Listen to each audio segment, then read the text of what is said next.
Good morning. So, at my church, we are reading through the book of Genesis, and we are to the point where we are reading the story of Noah. And so, I encourage you to do that on your own. Um, it extends over multiple chapters, and it's really interesting because in the book of Genesis, we have all of these stories that happen in like rapid fire progression. We have the story of creation, we have Adam and Eve, we have the fall, we have Cain and Abel. All of these things are very short, compact stories. Like I said, boom, boom, boom. And then when you get to Noah, everything slows down and it takes multiple chapters to tell his story. And there's a couple things I want to say this morning about Noah. First of all, a lot of people say, well, there was no great flood that wiped out the entire world. And scientifically, that doesn't make sense. That could have never happened. This is a made up story. Well, maybe it is a made up story. I don't know. I think it happens to be true because what one needs to remember is this story was told from an oral tradition that was eventually written down. And so, for instance, if you're in Turkey in the ancient world and there is a flood that wipes out everything around you, you have no idea what's going on over in Ireland, for instance, because you don't even know that Ireland exists. In fact, Ireland didn't exist then, the way that we think of it today. So you only know your part of the world. And if your part of the world floods, then it feels like the whole world is flooding. And so we need to keep that in mind. But when we get to the story of Noah, everything kind of slows down, certain elements begin to repeat, and the stories get longer and they get very exciting. So in the story of Noah, what we're told is that God saw the wickedness of man was great, and that every imagination of thoughts of his heart was only evil continually. So what we're told here is that mankind has become rather sinful. Even their thoughts are sinful. And so God chooses Noah to build a boat, a giant boat. And the reason he tells him to build this boat is because he wants to wipe out all the sinfulness and essentially start over. So he's wanting a giant flood to come. It's going to clean the earth, wipe out all the sinfulness, and start over. And he chooses Noah, we're told, because Noah is the most righteous.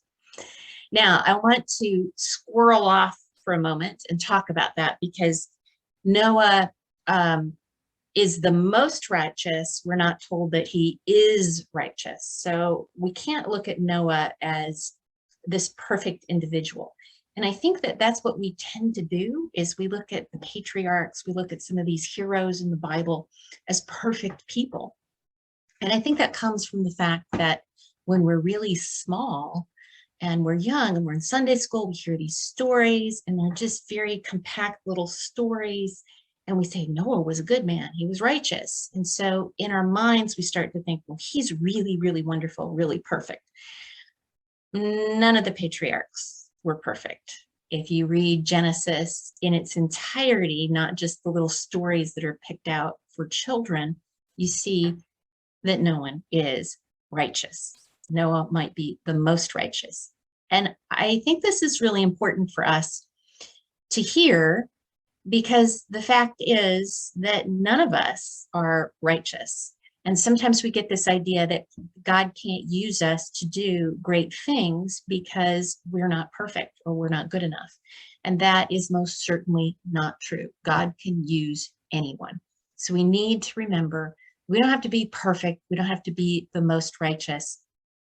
God will use us just as he uses Noah. And so in the story of Noah, he asked Noah to build an ark, to gather up his family, to gather up a representation of the animals that are around there, to load them on the boat. And that's what Noah does. Now, you can imagine what the neighbors thought about this. Years ago, 30 years ago to be exact, in my hometown of Muscatine, there's a state park nearby. And I went hiking that day, and there's a big storm that blew up. So the usual route that I would take to go home, we didn't take. We took a different route. And so we ended up driving on these roads that I had never been on before. And of course, this is an agricultural area. Everything is laid out on a grid. So it's just squares of cornfields everywhere. And it was May, so, it was only just really low, but corn everywhere. And then driving straight down this road on this grid, there is a big lawn to the side, and an old house is set real far back. And what's out on the lawn are these giant birds, like 15, 8 to 10 foot tall plywood birds that were meticulously painted in every detail. It was an odd thing to see in the middle of all these cornfields in Iowa. And I stopped, and the people that were with me, we all went, well, what is that about? And so we called whoever did this the Birdman. I don't know that it was man, but that's what we called him. And so when I went back home, I told people about it. And throughout the next week, I ferried people out to this road to see these birds all the time. And we all thought it was very curious. So I think that that's how people felt about Noah, that why is he building this big boat out in the middle of nowhere? It's not as though there's a big ocean to sail the boat on, or a big lake, or a body of water. So everyone must have thought that Noah was rather curious as well. If you've gone to the Ark in northern Kentucky, I haven't, but I've driven by there and have gone off the road just to see it from a distance. It's huge. It's huge. And even in northern Kentucky, knowing that it's there, it's still kind of stunning when you see it from a distance because it's so large. So you can imagine how everyone was maybe laughing and wondering about Noah. So for 40 days and 40 nights, it rains. And then no one is laughing because no one is left. And that's not the end of the story, though. Eventually, the boat settles on dry land. We know that the dove brings the branch back to Noah, and everything starts again. The important part of the rest of the story is the covenant language. The Bible speaks of covenant really here for the very first time. And a covenant is like a contract. It's an agreement between two parties where each has an obligation. If one fails, the covenant falls. But this is a biblical covenant, and there are a lot of biblical covenants, and they're unique. They always have a spiritual aspect to them. They are established by God. God never fails on his end. And when we fail, God covers us with his grace through Jesus Christ. And this covenant language is repeated over and over. I challenge you to read the story of Noah, all the chapters. Take a highlighter and highlight every single time you see the word covenant, because the covenant language is very, very important, and it's repeated over and over again. In chapter 6, the covenant is established. In chapter 8, God says, here's the covenant again. And in chapter 9, God expands on that covenant. So why is it repeated over and over? I think it's because Noah needed it, and so do we. You think about Noah losing everything that he knew, his neighbors, his friends, everything about the world that he knew has now changed. It must be very traumatic for Noah. And I don't think it's any different than most of us have experienced trauma of some sort, grief of some sort. And what we tend to do is we cycle this over and over and over in our minds.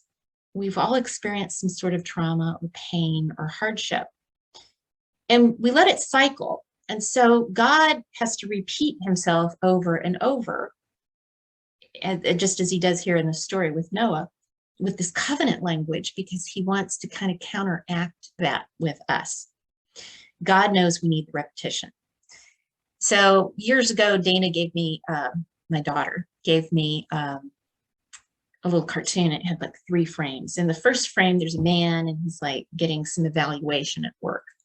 And there are 10 little thought bubbles, and they're all positives. And there's one that's negative. In the next frame, you see him and he's eating dinner. And you see those 10 positives, but they've all kind of faded, so you can barely read them. And the one negative has gotten really bold and big. And in the third frame, you see him, he's pulled up the covers at night, and he's getting ready to go to bed. And the positives are nowhere to be found. And there, right big and bold, taking up the whole frame, is the man thinking about that negative. That's what we do.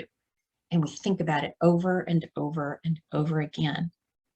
Our brain repeats the negative. God has to counteract the positive. So this covenant language is a way for God to counteract the negative with Noah. Every negative is confronted with God's persistence. And that is how our pain turns to peace. We don't forget what happened, but we become accepting of it. And we know that God is with us. And that's important. The visual reminder, of course, is the rainbow. And God always sends things to us through nature, through other people, through circumstances that are also kind of reminders of his covenant with us, that he loves us. That's important. I have to say that I wish the rainbow had not been co-opted by any group ever for any political or social reason, because I think that that detracts from the fact that the rainbow is there as a visual reminder for us of the covenant that God has made with us. And I think that that's unfortunate. So God sends signs through events, nature, and other people. He strategically places them to remind us that he is with us. So God is with us. He makes promises to us, and he gives us his peace. And that's true for every believer and for every person in the world if they are willing to accept it. Now, I want to point out that there are other places in the Bible where the rainbow shows up. In Ezekiel, which is in the middle of the Bible, the prophet is speaking to the people in captivity, and he describes the appearance of God. And when he does so, he describes a rainbow. And so again, the rainbow is there to remind us of the presence of God. And then again, in the book of Revelation, when we get to that book, in the very final chapter, we're told that there is a rainbow around the throne of God. And so once again, the rainbow is a sign of God's presence. It's a reminder to us. So from beginning to end, God has made a covenant with us. It is perfect and it is unfailing. God is the bringer of promises fulfilled, and God brings peace to our pain by continually reminding us of his presence, of his love, and his covenant. God brought peace to Noah, and he can do that for us as well. I hope you have a blessed week.